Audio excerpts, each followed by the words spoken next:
इयत्ता 9वी मराठी विषयाच्या तासिकेत मी सौ सोनाली चुरी आपले स्वागत करते. मुलांनो, मागच्या व्हिडिओमध्ये आपण अलंकार पाहिला होता. ह्या अलंकाराचा दुसरा भाग आज मी शिकवणार आहे.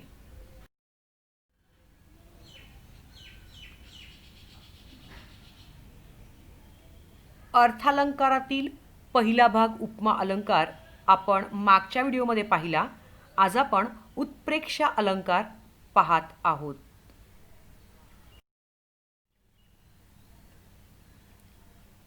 मुलांनो, उत्प्रेक्षा अलंकार म्हणजे काय? तर या उत्प्रेक्षा अलंकारामध्ये उपमेय हे जणू उपमानच आहे अशी कल्पना केलेली असते. उपमेय म्हणजेच ज्याची तुलना करायची ते, आणि उपमान म्हणजे ज्याच्याशी तुलना करायची ते. म्हणजेच ज्याच्याशी तुलना करायची ते आणि ज्याची तुलना करायची ते हे एकच आहे असं समजून कल्पना केली जाते आणि उत्प्रेक्ष अलंकार होतो.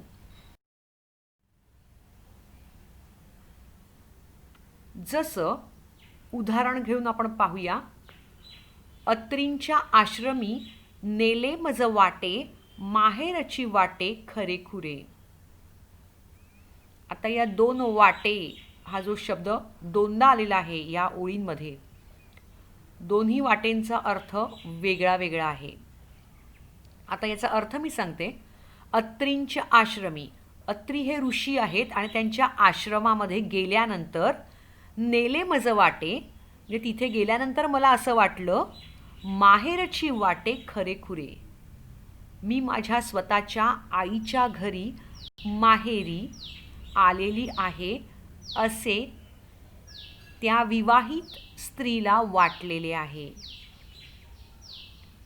म्हणजे ती कुठे गेलेली आहे? अत्री ऋषींच्या आश्रमात. पण तिला ते काय वाटतंय? आपलं माहेर, आपल्या आईचं घरच खरं खुरं आहे असं तिला वाटतंय. आपण काय पाहिलं होतं उत्प्रेक्षा अलंकारामध्ये? उपमेय हे जणू उपमानच आहे अशी कल्पना केलेली आहे, तेव्हा उत्प्रेक्षा अलंकार होतो. म्हणजेच अत्री ऋषींचा आश्रम त्या मुलीला स्वतःचं माहेरच वाटलेलं आहे. दुसरं उदाहरण बघूया. ती गुलाबी उषा म्हणजे परमेश्वराचे प्रेम जणू. उषा म्हणजे संध्याकाळ. ती गुलाबी संध्याकाळ आहे, हे जणू काही परमेश्वराचं प्रेमच आहे असं मला वाटतंय.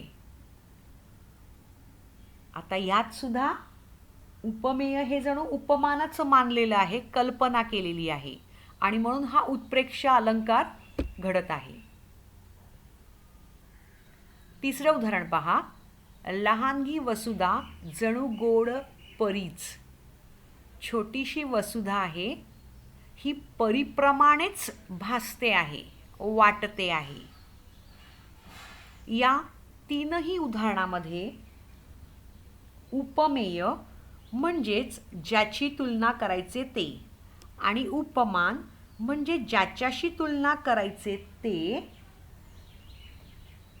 एकच आहे अशी कल्पना केलेली असते.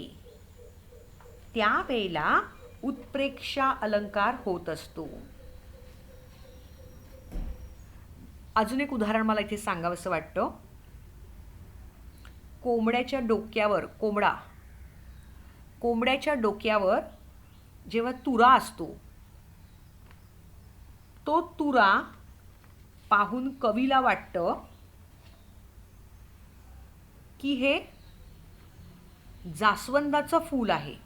बघा, त्या अर्थाची मी ओळ इथे मुद्दामून सांगते. किती माझा कोंबडा मजेदार, किती माझा कोंबडा मजेदार, मान त्याची बाकदार. शिरोभागी तांबडा तुरा हाले, शिरोभागी तांबडा तुरा हाले, जणू जास्वंदी फुलं उमललेली.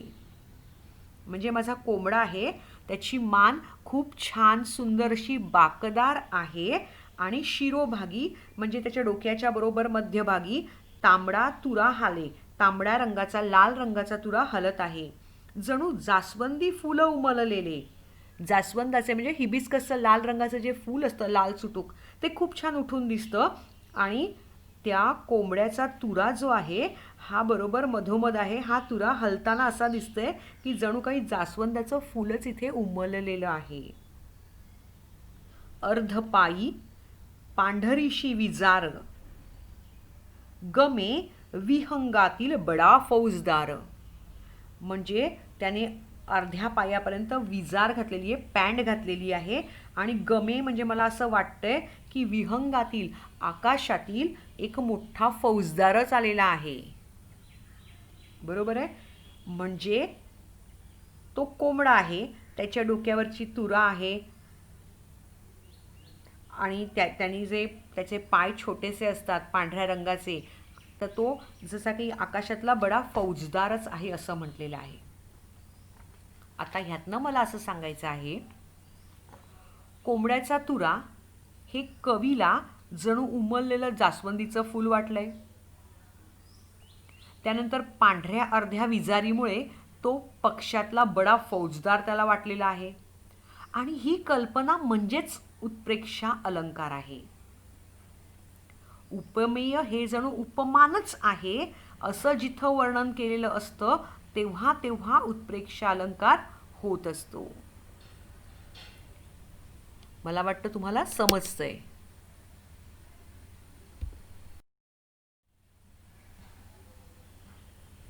आता उत्प्रेक्षा अलंकार कसा असतो तर उपमेय हे जणू उपमानच आहे अशी कल्पना केल्याशिवाय उत्प्रेक्षा अलंकार होत नाही. म्हणून उत्प्रेक्षा अलंकारामध्ये जेव्हा वाक्यामध्ये जणू, काय, जेवी, गमे, भासे, वाटे, की, जसे, तसे यासारखे साधर्म्यवाचक शब्द येतात. साधर्म्यवाचक शब्द म्हणजे सारखेपणा दाखवणारे शब्द येतात, त्यावेळेला हा उत्प्रेक्षा अलंकार असतो.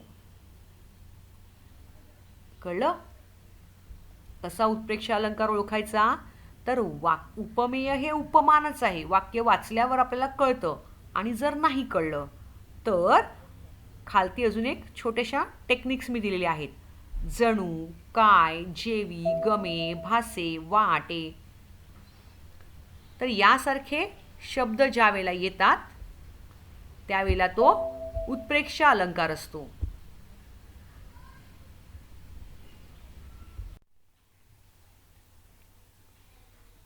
उत्प्रेक्षा अलंकारामध्ये उपमेय हे जणू उपमानच आहे अशी कल्पना केल्याशिवाय उत्प्रेक्षा अलंकार होत नाही. म्हणून उत्प्रेक्षा अलंकारात जणू, काय, जेवी, गमे, भासे, वाटे, की, जसे, तसे यासारखे साधर्म्यवाचक शब्द येतात आणि त्याच वेळेला तो उत्प्रेक्षा अलंकार होतो. समजलं इथपर्यंत?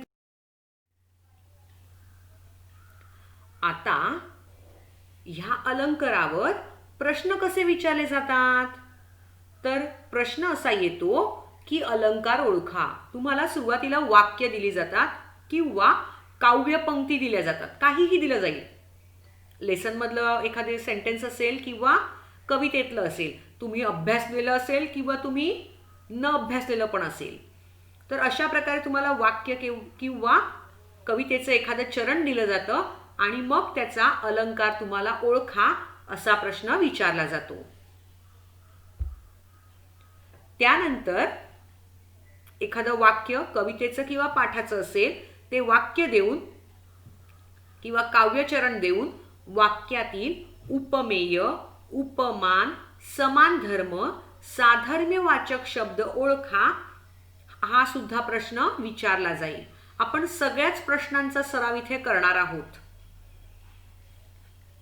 आता अलंकार ओळखाला एक गुण असतो आणि उपमेय, उपमान, समान धर्म आणि साधर्म्यवाचक शब्द हे ओळखण्यासाठी प्रत्येकी अर्धा अर्धा गुण म्हणजेच 2 गुणांचा हा प्रश्न असतो.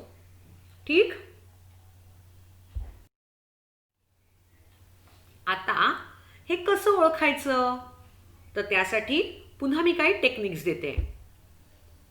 उपमेय.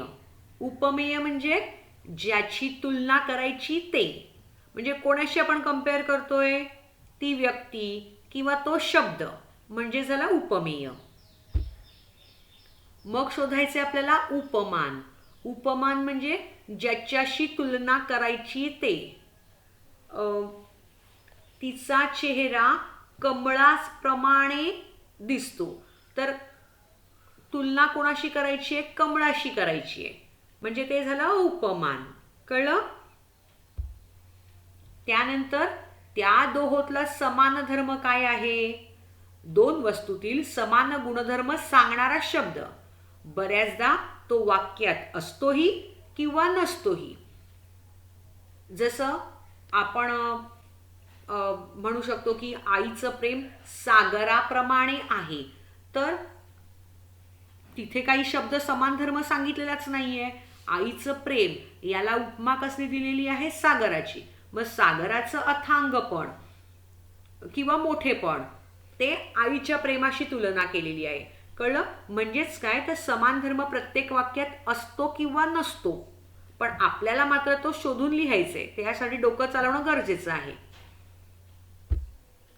आता आहे साधर्म्यवाचक शब्द. म्हणजेच काय, सारखेपणा, 2 वस्तूतील सारखेपणा दाखवणारा शब्द हा वाक्यामध्ये दिलेलाच असतो. मग तो आपण वाक्यातनं उचलून इथे लिहायचा आहे. मग उपमामध्ये साधर्म्यवाचक शब्द वेगळे येतात आणि उत्प्रेक्षामध्ये वेगळे येतात. बरोबर. उपमेमध्ये कुठले येतात सांगितलेलं मी तुम्हाला, सम, समान, सारखे, वाणी, जैसे, तैसे, प्रमाण, सदृश्य, परी यासारखे शब्द जे आहेत ते साधर्म्यवाचक शब्द होतात. तर उत्प्रेक्षा अलंकारामध्ये जणू, काय, जेवी, गमे, भासे, वाटे, की, जसे, तसे हे साधर्म्यवाचक शब्द येतात. तर हे शब्द पाठ करून ठेवायचे आणि मग कळणार की कुठला अलंकार आहे तो, आणि साधर्म्यवाचक शब्द सुद्धा त्यातनं ओळखले जातात. आता आपण एक उदाहरण घेऊया. जसं हा आंबा जणू काय साखरच वाटेल तुम्हाला. बरोबर. आता यातनं आपल्याला काय शोधायचं आहे, तर काय शोधणार आहात तुम्ही यातनं, उपमेय, उपमान, समान धर्म आणि साधर्म्यवाचक शब्द. बरोबर. हे शोधायचे. आता कसं बरं शोधायचं, तर बघा, हा आंबा जणू काय साखरच वाटेल तुम्हाला. आता उत्प्रेक्षा अलंकार केव्हा होतो, उपमेय हे जणू उपमानच आहे अशी कल्पना केली आहे. म्हणजेच काय तर आंबा हा जणू काही साखरच आहे अशी कल्पना केली आहे. साखरे सारखा आहे असं नाही म्हटलंय, साखरच वाटेल तुम्हाला असं सांगितलेलं आहे. म्हणजे उपमेय हे उपमानच आहे आणि म्हणून हा उत्प्रेक्षा अलंकार आहे. आता ह्यातनं काय शोधायचं आपल्याला, उपमेय. उपमेय म्हणजे काय तर ज्याची तुलना करायची ते. कोणाची तुलना करायची आपल्याला, कोणाची तुलना केली आहे, हा आंबा जणू काय साखरच वाटेल. कोणाची तुलना केली आहे, उपमेय काय आहे, आंबा. बरोबर. आता उपमान शोधायचं आहे. उपमान म्हणजे ज्याच्याशी तुलना करायची ते. आता कोणाशी तुलना करतोय आपण, आंब्याची, साखरेशी करतोय, म्हणून उपमान काय होणार, उपमान ज्याच्याशी तुलना करायची ते साखर. कळलं. आता आपल्याला काय शोधायचं आहे, तर समान धर्म. दोघांमध्ये समान धर्म काय आहे, आंबा हा गोड असतो आणि साखर ही गोड असते, म्हणूनच आंबा आणि साखरेचं गोड पण आपल्याला सांगितलंय. बरोबर. मग ह्यातला समान धर्म काय येणार, गोडपणा किंवा गोड हा शब्द. म्हणजेच समान धर्म येतो काय? दोन वस्तूतील समान गुणधर्म, म्हणजेच गोड नुसतं किंवा गोडपणा. आता चौथी गोष्ट काय शोधायची आपल्याला? साधर्म्यवाचक शब्द. मग तो कुठला सांगितलाय मी उत्प्रेक्षामध्ये मगाशी? जणू, काय, जेवी, गमे, भासे, वाटे, की, जसे, तसे. मग आता काय आपल्याकडे वाक्यामध्ये? जणू काय. बरोबर. मग साधर्म्यवाचक शब्द म्हणजे सारखेपणा दाखवणारा शब्द काय आहे? जणू काय. म्हणून तो शब्द झाला जणू. कळलं कसा आला जणू? एकदा नीट वाचून घ्या, मग डोक्यात पक्क बसेल.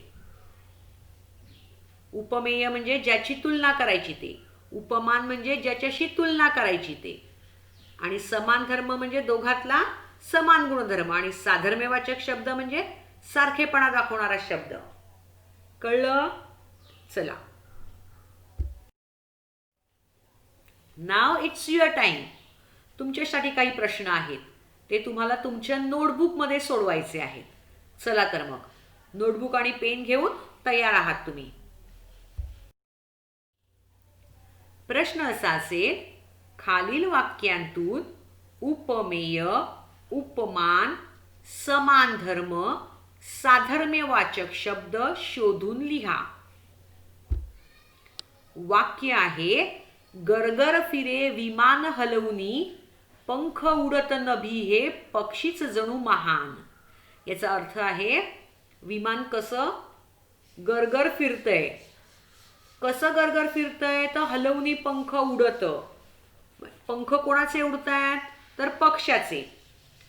पंख उडत नभी हे पक्षीच जणू, म्हणजे आकाशामधले पक्षी आपले पंख फडफडवत, जसं हलवत उंच नभी, नभी म्हणजे आकाशात फिरतायत, जणू महान.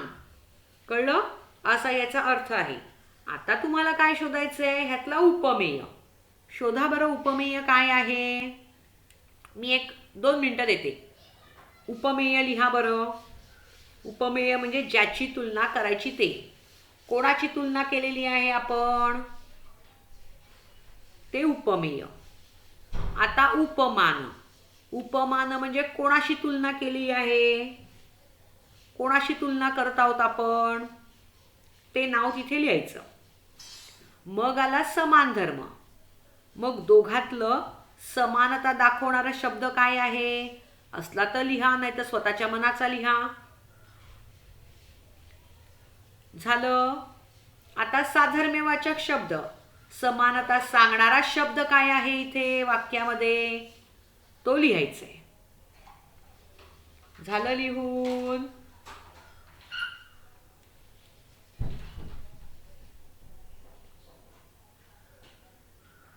चला सोडवूया आपण आता. वाक्य होतं, गरगर फिरे विमान हलवूनी, पंख उडत नभी हे पक्षीच जणू महान. आता उपमेय. उपमेय म्हणजे ज्याची तुलना करायची ते. आता कोणाची तुलना करत होतो आपण? विमानाची.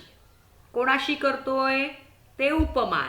पक्षाशी केली आहे, मग पक्षी हे झालं उपमान. मग आहे समान धर्म. दोघातला समानता काय आहे? विमान सुद्धा गरगर फिरते आणि पक्षी सुद्धा आपले पंख फडफडत उडतोय, म्हणजे विमान उडतंय आणि पक्षी सुद्धा उडतोय. बरोबर.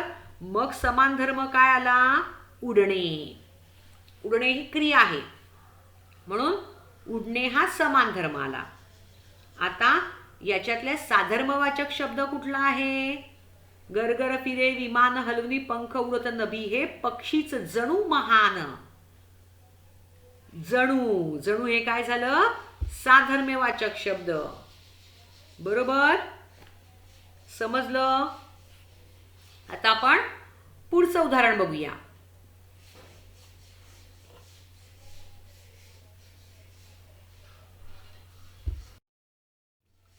दुसरं उदाहरण.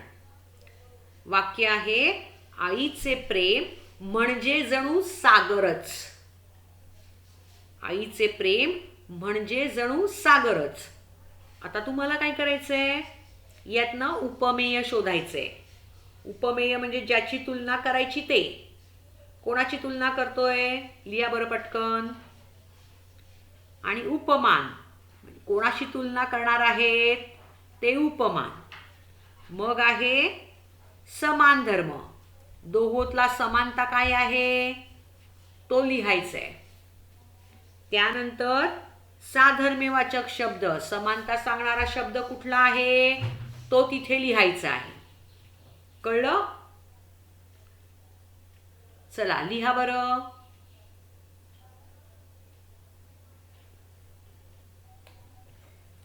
मी थोडा वेळ तुम्हाला देते.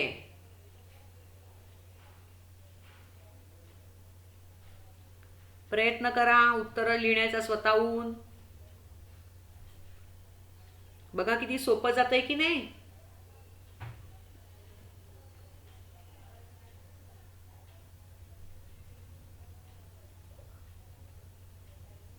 जाऊया आपण उत्तराकडे.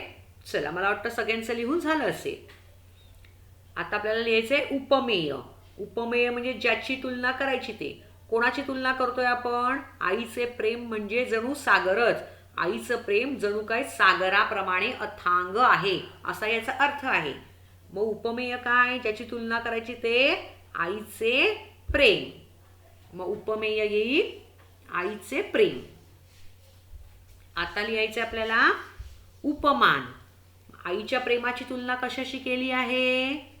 सागराशी. सागर म्हणजे समुद्र, बरोबर? म्हणून उपमान येणार सागर. आता लिहायचंय समान धर्म. आता समान धर्म इकडे दिलेला आहे का? नाही दिलेला आहे. मग सागर कसा असतो? समुद्र विस्तीर्ण, अथांग, खूप मोठा. मग आईचं प्रेम कसं आहे? समुद्राप्रमाणे आहे. मग ते कसं आहे? मोठं आहे, विस्तीर्ण आहे, अथांग आहे. कुठला शब्द योग्य इकडे बसणार आहे? तर अथांग. म्हणून समान धर्म काय झाला? अथांग. आता आहे साधर्म्यवाचक शब्द. समानता सांगणारा शब्द काय आहे इथे? जणू. म्हणून साम्यवाचक शब्द किंवा साधर्म्यवाचक शब्द आहे जणू. साम्यवाचक म्हणजे साधर्म्यवाचक शब्द. हा, एवढं लक्षात घ्या. समजलं? चला आता आपण पुढच्या उदाहरणाकडे जाऊया.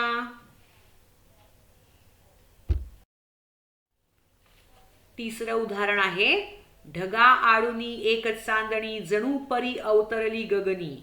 याचा अर्थ आहे ढगा आडुनी एक चांदणी. ढगाच्या मागून एक चांदणी. चांदणी म्हणजे स्टार. जणू परी अवतरली गगनी. आता या चांदणीला पाहून काय वाटतं कवीला? की गगनी म्हणजे आकाशात. जणू काही चांदणी ढगावर आडून आलेली आहे. म्हणजे जणू काही आकाशात एखादी परीच आलेली आहे अशी कवी कल्पना या काव्यवेच्यामध्ये केलेली आहे किंवा या चरणात केलेली आहे किंवा काव्यपंक्तीमध्ये केलेली आहे. आता तुम्हाला काय शोधायचंय? उपमेय, उपमान, समान धर्म आणि साधर्म्यवाचक शब्द. चला तर मग मी थोडा वेळ देते तुम्हाला, तुम्ही लिहा. क्लू देऊ का? चला लिहा. उपमेय. उपमेय म्हणजे ज्याची तुलना करायची ते. कोणाची तुलना करतोय आपण?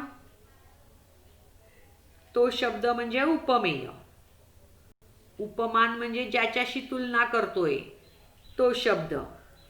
मग येईल समान धर्म. दोघांमधला सारखेपणा काय आहे तो द्यायचा आहे. मग आहे साधर्म्यवाचक शब्द. समानता सांगणारा शब्द कुठला आहे तो तिथे लिहायचा आहे.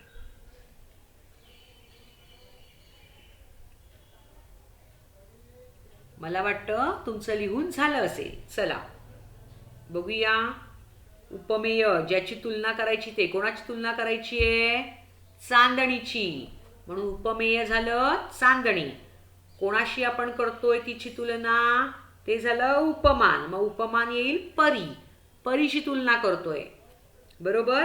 आता दोघांचा समान धर्म काय आहे? चांदणी कशी आहे? सुंदर असते. परी कशी आहे? ती पण सुंदर असते, बरोबर? म्हणून समान धर्म येईल सुंदरता. आता साधर्म्यवाचक शब्द, समानता दाखवणारा शब्द काय आहे इथे? जणू. म्हणून तो येणार साधर्म्यवाचक शब्द जणू. कळलं तुम्हाला? चला आता आपण पुढे जाऊया. आता हा वेगळा प्रश्न आहे. खालील वाक्यातील अलंकार ओळखून लिहा. वाक्य दिलं असेल, काव्यपंक्ती दिल्या असेल तर त्याचा तुम्हाला अलंकार ओळखून लिहायचंय. माऊलीच्या दुग्धापरी आले मृगाचे तुषार. आता आपला क्रायटेरिया काय आहे तो लक्षात घ्या. उपमा अलंकार असेल तर सम, समान, सारखे, वाणी, जैसे, तैसे, प्रमाण, सदृश्य, परी. त्यातला काही शब्द आहे का याच्यामध्ये? आहे. परी. माऊलीच्या दुग्धापरी आले मृगाचे तुषार. मग परी हा शब्द आला. मग परी म्हणजेच काय आला? कुठला अलंकार? उपमा अलंकार. अशा प्रकारे सुद्धा प्रश्न विचारले जातात. हे सगळं लिहायचंय तुम्हाला.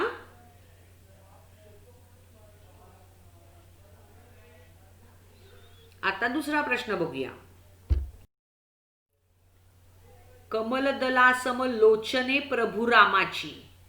कमलदल म्हणजे कमळाचं फूल असतं, त्या फुलाची पाकळी, त्याच्या सम, सम म्हणजे सारखे, लोचने, लोचन म्हणजे डोळे.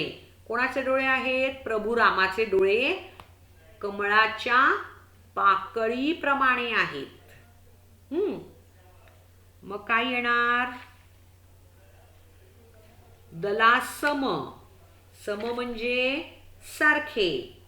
मग काय येणार अलंकार? उपमा अलंकार. प्रभू रामाच्या डोळ्याला कमलदलाची उपमा दिलेली आहे आणि मग तो आला उपमा अलंकार. कळतंय ना? आता पुढचं उदाहरण बघूया. झरा जणू वाजवी सारंगी रानात. सारंगी म्हणजे इन्स्ट्रुमेंट वाजवण्याचं, व्हायोलिन प्रमाणे असतं. तर झराची, झरा म्हणजे काय तर वॉटरफॉल.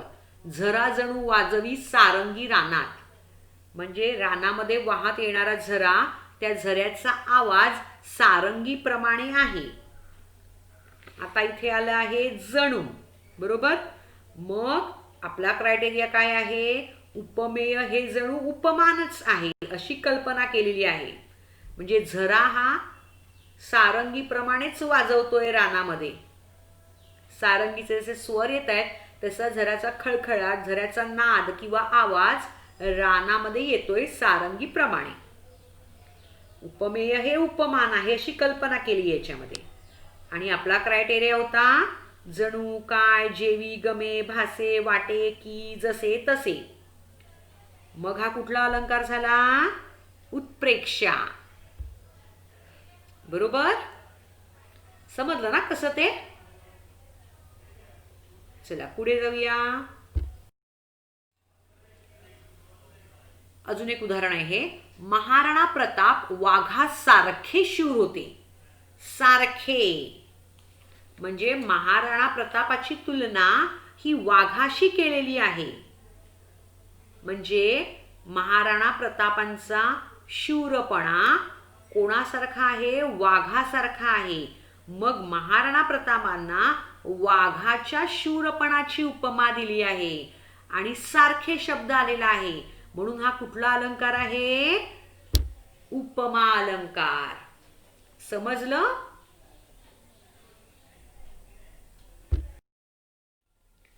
आता अजून एक वाक्य. तारांगण ही स्पष्ट बिंबले स्नाना जाणू हे मुनी अवतरले. इथे जणू आहे. तारांगण ही स्पष्ट बिंबले म्हणजे तारांगणामध्ये स्पष्ट दिसतंय. स्नाना जणू हे मुनी अवतरले म्हणजेच मुनी आलेले आहेत स्नानासाठी. अशा प्रकारे ही वाक्यरचना केली गेली आहे. आता आपला क्रायटेरिया काय आहे?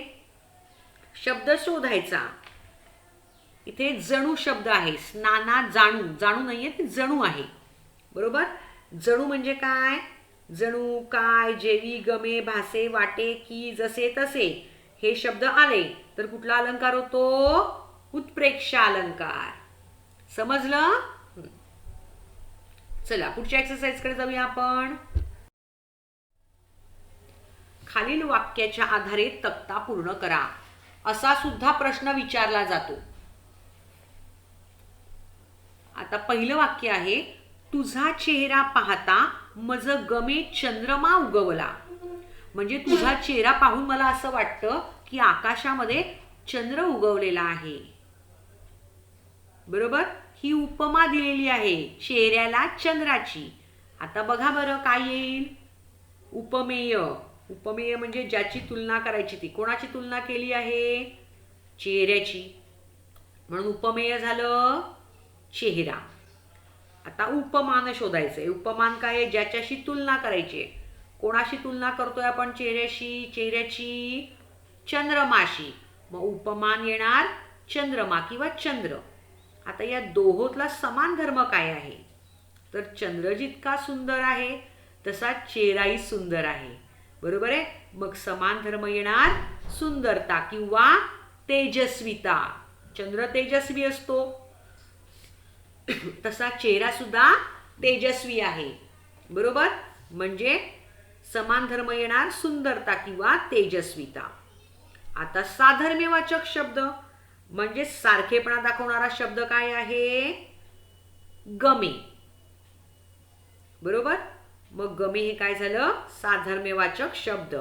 आणि अलंकार कुठला होतोय? तर